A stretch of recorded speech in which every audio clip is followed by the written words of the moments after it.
para descarbonizar a frota urbana, tudo vai virar ônibus elétrico, certo? Errado. No fim de março, Goiânia colocou na rua os primeiros ônibus articulados movidos a biometano do Brasil. É a versão renovável do gás natural. Em vez de tirar do subsolo, dá para fazer a partir de esterco, de lixo urbano e de vinhaça de cana, um líquido que sobra da produção de etanol. E São Paulo, a cidade com a maior frota elétrica do país, já está se abrindo para o biometano também. O que aconteceu? Vamos voltar um passo. A eletrificação dos ônibus virou pauta obrigatória nas grandes cidades brasileiras nos últimos anos. São Paulo é o caso mais emblemático, tem mais de 1.250 ônibus elétricos rodando, a maior frota do tipo no país. A meta era eletrificar metade dos 12 mil ônibus da cidade até 2028. O prefeito Ricardo Nunes já admitiu que não vai dar para cumprir.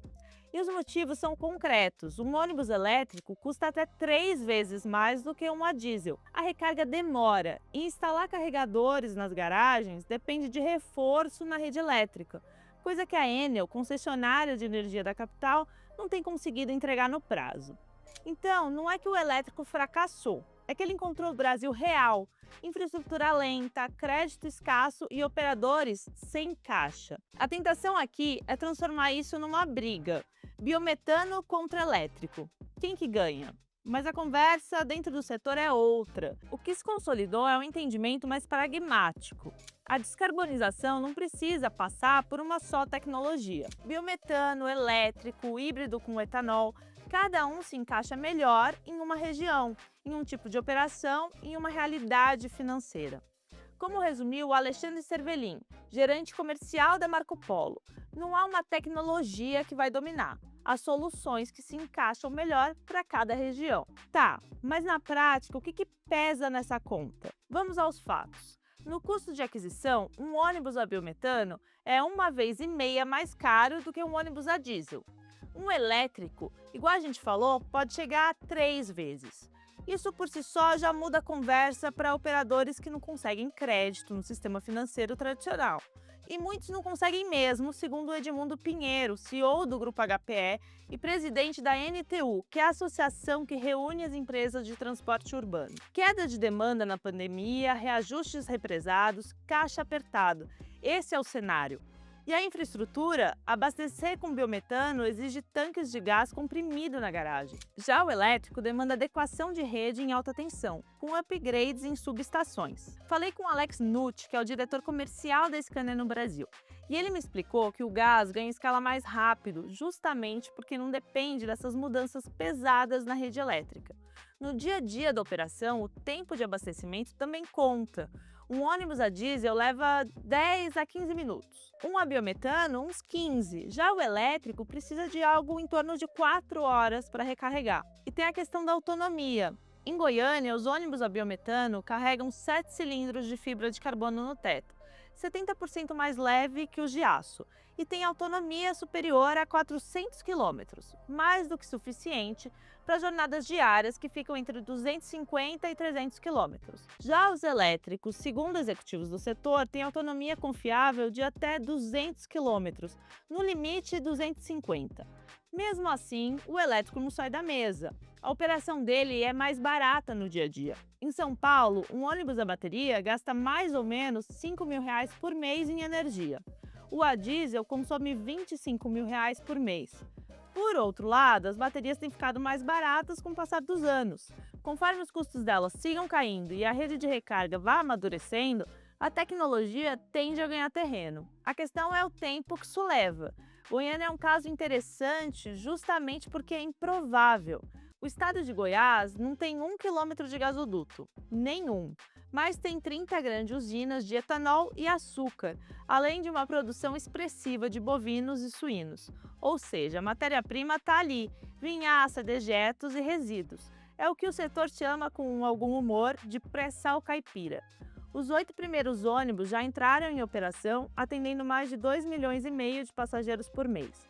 A meta do consórcio BRT é chegar a 80 veículos até dezembro de 2026 e a 500 até 2027, num investimento total que passa de 2,5 bilhões de reais.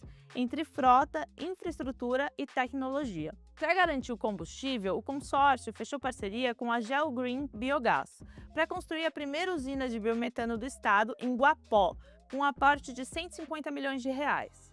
O primeiro gasoduto de Goiás vai conectar a planta ao sistema de transporte e a demanda projetada é de 150 mil metros cúbicos por dia. Tem uma lógica circular aqui que vale prestar atenção.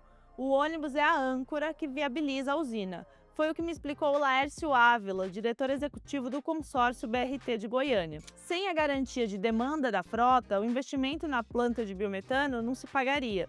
E sem a planta, não tem combustível. Então, um sustenta o outro. Enquanto a usina não opera a plena capacidade, o abastecimento é feito por carretas de biometano comprimido, com a possibilidade de complementar com GNV se a produção oscilar. E Goiânia não está inventando a roda. O biometano já move transporte público em outros lugares. Na Colômbia, 280 ônibus biarticulados da Scania com carroceria da Marco Polo rodam no Transmilênio de Bogotá. No Chile, modelos montados pela Marco Polo também já estão em circulação. E o exemplo mais maduro é europeu. Em Estocolmo, o biometano é a base do transporte público há anos. Quase toda a frota a gás da capital sueca usa combustível de origem renovável, feito a partir do tratamento de resíduos urbanos. Não por acaso, a Scania, que é sueca, tem sido a principal fabricante a empurrar essa tecnologia no Brasil. Entre 2020 e 2024, ela investiu 1,6 bilhão de reais para nacionalizar o motor a gás ciclo Otto. O próximo ciclo de investimentos, de 2 bilhões de reais até 2028, inclui a produção local do ônibus elétrico. Ou seja, a própria Scania aposta na convivência entre as fontes, não na exclusividade de uma.